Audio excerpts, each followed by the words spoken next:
কি শুনেছেন আপনি? কি শুনেছেন? কি শুনেছেন? বলুন বলুন, কি শুনেছেন? 10 লক্ষ টাকা দিলে তো আমাদের হবে না দাদা।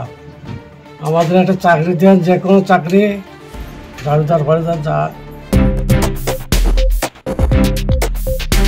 দেখতে থাকুন জনমত বাংলা নিউজ।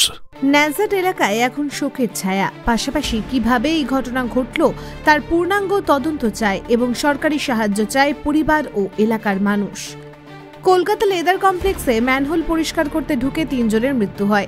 তাদের মধ্যে সুমন সর্দার নামে এক শ্রমিকের বাড়ি উত্তর 24 পরগনার ন্যাজাট থানা এলাকায় খবর আসার সাথে সাথেই শোকের ছায়া নেমে আসে গ্রামে। কান্নায় ভেঙে পড়ে তার মা বাবা। সুমন সর্দারের স্ত্রী ঘটনার কথা শুনেই লেদার কমপ্লেক্সের উদ্দেশ্যে রওনা দিয়েছে। সুমন সর্দারের 4টি ছোট ছোট সন্তান বাড়িতে রয়েছে। পরিবার এবং এলাকায় শোকের ছায়া। পাশাপাশি কিভাবে এই ঘটনা ঘটল তার পূর্ণাঙ্গ তদন্ত চায় তার পরিবার এবং এলাকার মানুষ। সরকারের থেকে 10 লক্ষ টাকা ঘোষণা করলেও পরিবার ও এলাকাবাসীর তরফ থেকে টাকা নয়, সরকারি চাকরির দাবি করলেন তারা। বলছে এইরকম নাকি ওই ডেরান খুঁড়তে নাকি পড়ে গেছে নাকি। তারপর তো আর কিছু শুনিনি আমি। কাজে গিয়েছিল কখন? কাজে গিয়েছিল, ওরা তো ওইখানে তো থাকে। কাজের ছাড় থেকে হয়েছে নাকি। ঠাকুর বলেছিল ঘুরে আসুক, বলেছিল ভর্তি থাকে আমাদের। আপনার নাম?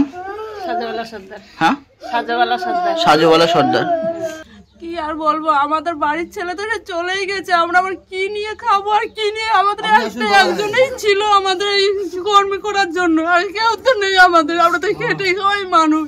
তো আমাদের ব্যবস্থা যে কোনো একটা সরকারের কাজ দিতে হবে, নাহলে আমরা খাবো কি করে? এই যে অন্ধ বাবাকে নিয়ে, অন্ধ এই বৈদ্য মানুষকে নিয়ে, 4টে মেয়েকে নিয়ে আমরা খাবো কি করে? যে কোনো আমাদের সরকারের কাজ দিতে হবে, তো চাকরি দিতেই হবে তো আমাদের, নাহলে আমরা খাবো কি করে? নাহলে আমাদের এই ভিক্ষা করে খেতে হবে। আমাদের একটা মাত্র ছেলে সব চলেই গেল, তাহলে আমাদের কেউ তো নেই। আমাদের এখন আদরের মধ্যে কেউ এখন নেই তো আমাদের। আপনার কি হয়? আপনার কি হয়? আমার ঠাকুরপো হয়। আপনার নাম? শঙ্করী সর্দার। এখন ওই শুনলাম ওনাদের বাড়িতে তো সংসার চালানোর মতন উনি ছিলেন, এখন উনি আপাতত এখন নেই। এখন সংসার চালানোর সহযোগিতা এখন সরকারকে যা কিছু একটা ব্যবস্থা করতে হবে। এখন সংসার চালানোর মতন আপাতত কেউই নেই। ওনার বাড়ি মা ঠিকঠাক কাজ করতে পারে না, ওনার স্ত্রী আছে, 3-4টে মেয়ে আছে, তার বাড়ি দেখাশোনা করার কেউ নেই। এখন সরকারকে আবেদন করব, সরকার যদি কিছু সাহায্য করে, তার ছেলেমেয়েরা যদি খেয়ে ও তার তদন্ত করতে হবে কি করে। যেখানে কাজে গেল সেখানকার লোকজন আরো অনেকে ছিল। হ্যাঁ শুনেছি অ্যাক্সিডেন্ট হয়েছে।